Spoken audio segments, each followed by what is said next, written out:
I remember you said that death is psychologically just as important as birth. It can't be like birth if it's an end, can it? Yes, if it's an end. And there we are not quite certain about this end. Because there are these peculiar faculties of the psyche that it isn't entirely confined to space and time. You can have dreams or visions of the future. You can see round corners. And psyche, in part at least, is not dependent upon these confinements. The psyche is not submitted to those laws. And that means a practical continuation of life, of a sort of psychical existence beyond time and space. Jung is making a very specific argument here. He's not saying death isn't the end because of faith or belief. He's saying it because of the nature of the psyche itself. If the psyche can already move beyond time and space, then death cannot be the end of it. These are the 7 films that truly understand what Jung meant. Let's begin. Afterlife, 1998. Hirokazu Kore-eda. When you die, you have 3 days. 3 days to choose one memory, just one, that you will carry into eternity. The rest dissolves. Jung's argument in that interview rests on a specific claim. The psyche was never fully contained within time and space. It leaks out through dreams, through visions, through the kind of knowing that has no rational explanation. Death, for Jung, cannot end what was never fully inside time to begin with. The question Kore-eda's film poses, what single moment of experience do you want to keep, is really a question about the nature of the psyche itself. The answers have nothing to do with accomplishment or legacy, only with what was actually felt. And the answers the dead give are quietly devastating. A soldier being fed by the enemy who just defeated him. A sex worker remembering a man who made her feel seen. A teenager realizing that 30 other people chose the same Disneyland memory and deciding she wants something that was only ever hers. Jung believed the psyche at its core is a field of experience, not a catalog of events. When time collapses and the biography falls away, what remains is purely psychic. Sensation, warmth, a moment that once felt so true, it refused to disappear. The staff members guiding the dead carry their own wound. They are themselves dead, unresolved, unable to choose, still working through something they never fully lived. Jung wrote that the unlived life doesn't disappear. It accumulates and asserts itself. In Kore-eda's world, it keeps you from moving on. Pendant toute ma vie, j'ai eu l'impression d'être à la fois ici et ailleurs. The Double Life of Veronique, 1991. Krzysztof Kieslowski. Veronique says it once, quietly, almost to herself. All my life I felt like I was here and somewhere else at the same time. She doesn't know why. She can't explain it. But the feeling is real, a persistent sense that her existence isn't fully contained within the life she's living. Jung had a specific name for this. When the psyche reaches beyond the boundaries of individual identity, when it connects to another life, another self, across time and geography, he called it the transcendent function. The connection between Veronica and Veronique isn't supernatural. In Jungian terms, it's simply what the psyche does when it stops pretending it ends at the skin. Veronica and Veronique have never met. They live in different countries, speak different languages, move through entirely separate lives. But they are the same person. And somewhere beneath conscious awareness, each one feels the other. When Veronica dies on stage in Krakow, Veronique in Paris is overcome by an inexplicable grief she cannot locate or explain. She feels a loss she has no name for. This is Jung's psyche operating outside the boundaries of individual identity, outside time, outside geography. The death of one doesn't end with one. Something crosses over. Kieslowski never explains the connection between the two women, and he never tried to. The film was made, he once said, for the parts of life that are difficult to address directly. Jung would have understood this completely. The psyche doesn't wait for rational confirmation. It simply knows. The Tree of Life, 2011, Terrence Malick. The film opens with a question, spoken in a whisper, "Where were you when I laid the foundations of the earth?" It's a line from the book of Job. A mother has just lost her son, and Malick doesn't try to answer the question. He expands it until it becomes the entire film.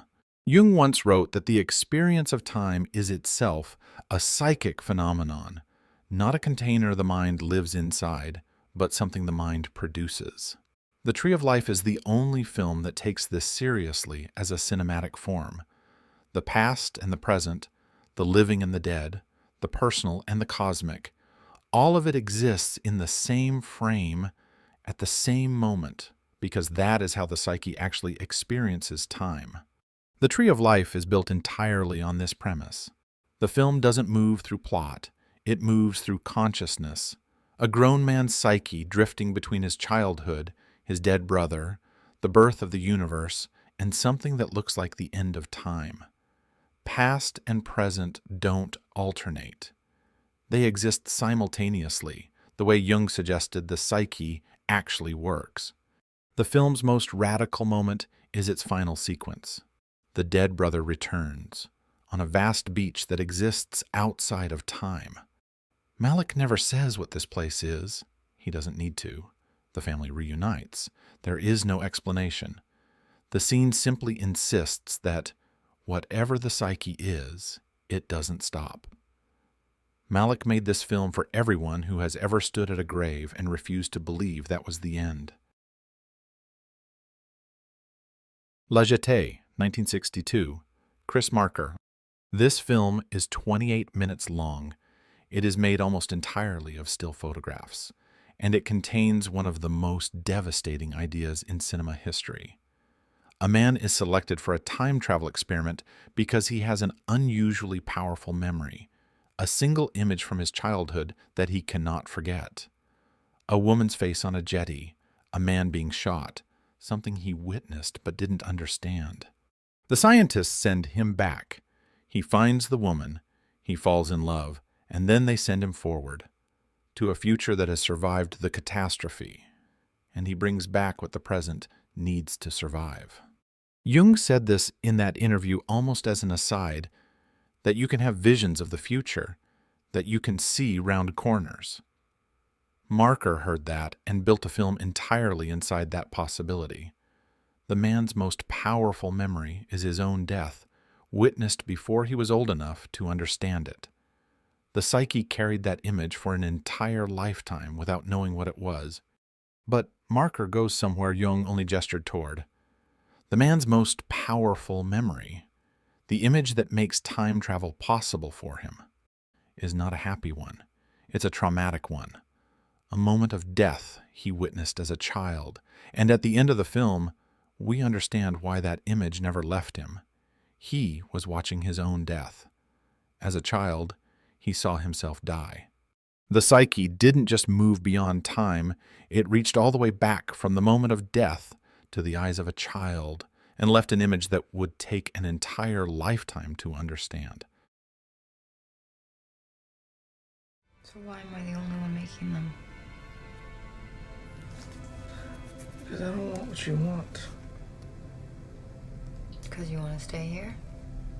Mm-hmm. Why? A Ghost Story, 2017, David Lowery. A man dies in a car crash outside his house. He wakes up in the hospital morgue, still under a white sheet, and he walks home. That's it. That's the film. What follows is one of the most radical depictions of Jung's argument ever committed to cinema. The ghost doesn't haunt in any traditional sense.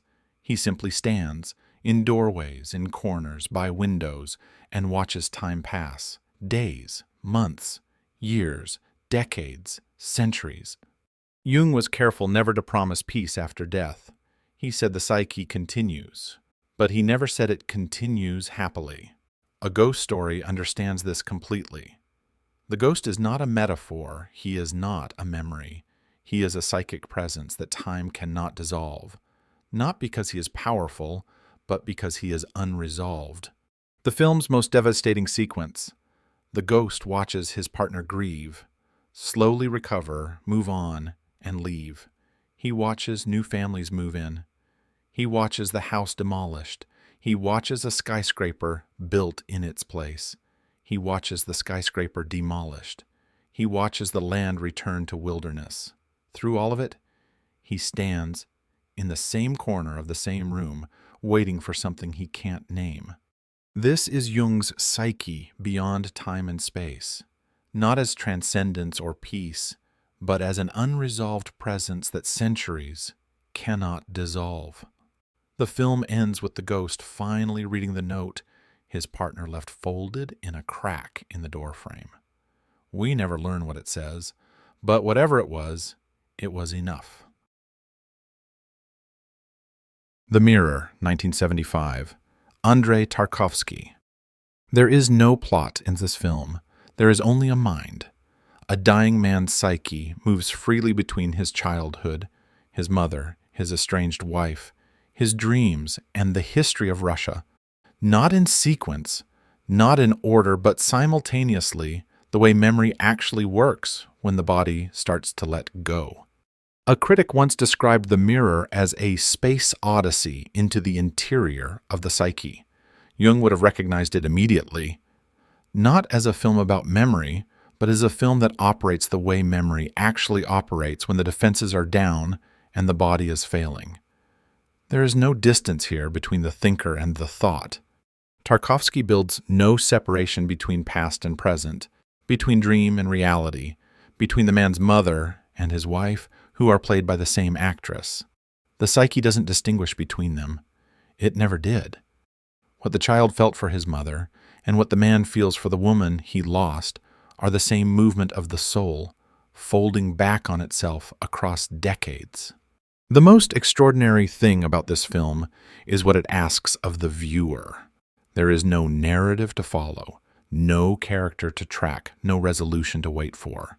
There is only the experience of a consciousness that has stopped pretending time is linear. Jung spent his life arguing that the psyche operates outside the laws of ordinary reality. Tarkovsky spent his life making films that prove it. The Mirror is where those two projects finally become the same thing. Orpheus, 1950, Jean Cocteau.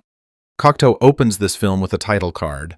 A legend is entitled to be beyond time and place. 7 words. The entire film is inside them.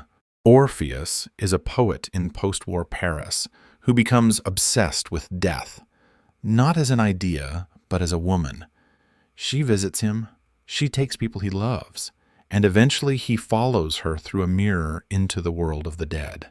By the time you reach this film, Jung's argument has been made 7 times over, in grief, in memory, in time loops, in centuries of haunting. Cocteau makes it once more, but from the other direction.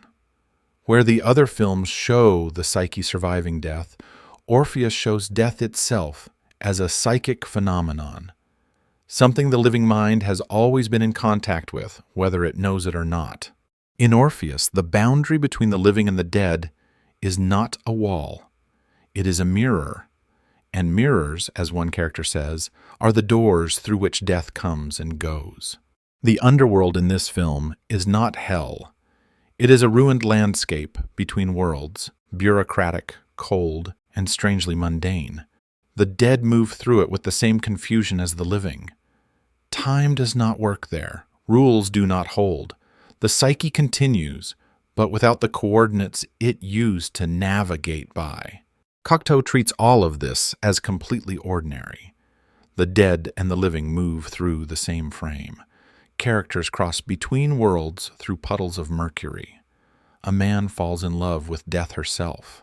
Jung believed that the psyche, at its deepest level, has always been in contact with what lies beyond individual life. Cocteau believed the same. The difference is that Jung wrote it. Cocteau filmed it. Jung never said he knew what happens after death. He said the psyche was already beyond time and space. These 7 films understood that the question was never about death.